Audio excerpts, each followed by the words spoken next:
உங்களுக்கு ஆண்டவர் அதிசயம் செய்ய போகிறார். அதிசயத்தை நீங்கள் பார்ப்பீர்கள், அதிசயத்தை நீங்கள் பெற்றுக்கொள்ள போகிறீர்கள்.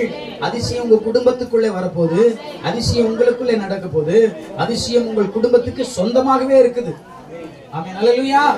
சத்தமா இங்கே வசனம் ஆண்டவர் சொல்லுகிறார், எந்த ஜாதியினிடத்திலும் செய்யாத ஒரு அதிசயத்தை உன் ஜனங்களிடத்தில் நான் செய்வேன். இதுவரை யாரிடத்திலும் செய்யாத ஒரு அற்புதத்தை தேவன் உங்களுக்கும் எனக்கும் செய்கிறவராய் இருக்கிறார். அல்லேலூயா சொல்லுங்களேன். இந்த அதிசயங்கள் நம்ம வாழ்க்கையில நடக்கணும்னா நான் எப்படி இருக்கணும்? அல்லேலூயா. அதிசயங்கள் எல்லாருக்கும் வேணும் என்பது பிரயாசம். அதிசயங்கள் எல்லாருக்கும் நடக்கணும்னு ரொம்ப ஆசை. அதிசயங்கள் எல்லார் வாழ்க்கையிலும் நிறைவேறணும் என்கிறதான ஒரு துடிப்பு இருக்கு. எனக்கு ஒரு அதிசயம் நடக்காதா?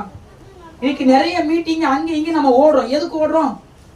ஒரு அதிசயம் நடந்துராதா, ஒரு அற்புதம் நடந்துராதா, இப்படிதான் ஓடுறோம். ஆனா ஆண்டவர் சொன்னாரு, எந்த ஜாதியினிடத்திலும் செய்யப்படாத ஒரு அதிசயமான காரியங்கள் உன் ஜனங்களிடத்துல நான் செய்ய போகிறேன். இல்லையா? நம்ம சபைக்கு செய்வேன்னு சொல்லி இருக்கிறார். நம்ம சபைக்கு அவர் செய்வார். ஒரு அதிசயம் இந்த வருஷத்துல காண போறோம். போன வருஷம் சொன்னாரு, இங்க வந்து அவருடைய மகிமை இருக்கும், மனுஷன் பாப்பான்னு வந்த அத்தனை பேர் சொன்னாங்க இங்க ஆண்டவர் இருக்கிறாருன்னு. அவர் வார்த்தையை அவர் நிறைவேற்றினார். இதற்கு நான் சாட்சி. ஆமென் சொல்லுவோமா? என்னோட இருக்கிற பாஸ்டர்ஸ்லாம் சாட்சி. அல்லேலூயா. எத்தனையோ பேர் சொன்னாங்க, இங்க தேவ பிரசன்னத்தை நான் உணர்றேன், எங்க ஆண்டவருடைய மகிமையை நான் பார்க்கிறேன், எங்க ஆண்டவர் இருக்கிறாரு என்பதை வாக்கு தத்தமாய் கொடுத்தவர் அந்த வார்த்தையை 365 நாளும் நிறைவேற்றினார். இன்னும் நிறைவேற்றி கொண்டு இருக்கிறார். அவர் வாக்கு மாறுவதில்லை. அல்லேலூயா.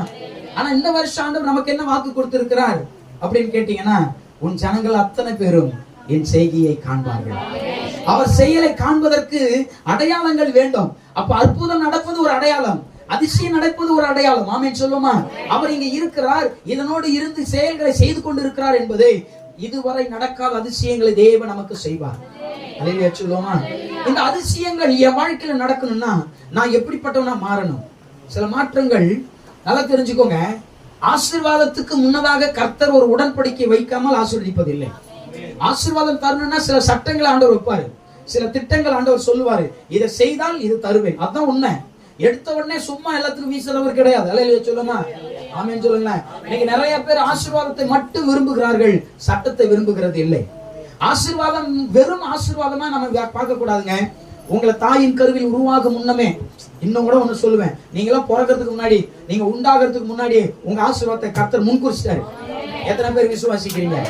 நீ பிறக்கிறதுக்கு முன்னதாகவே உன் ஆசீர்வாதங்கள் அத்தனையும் தேவன் முன்குறித்து வைத்த பின்புதான் உன்னுடைய பெயரை, உன்னுடைய கர்ப்பத்தில் நீங்கள் உருவானீர்கள். ஆமென்.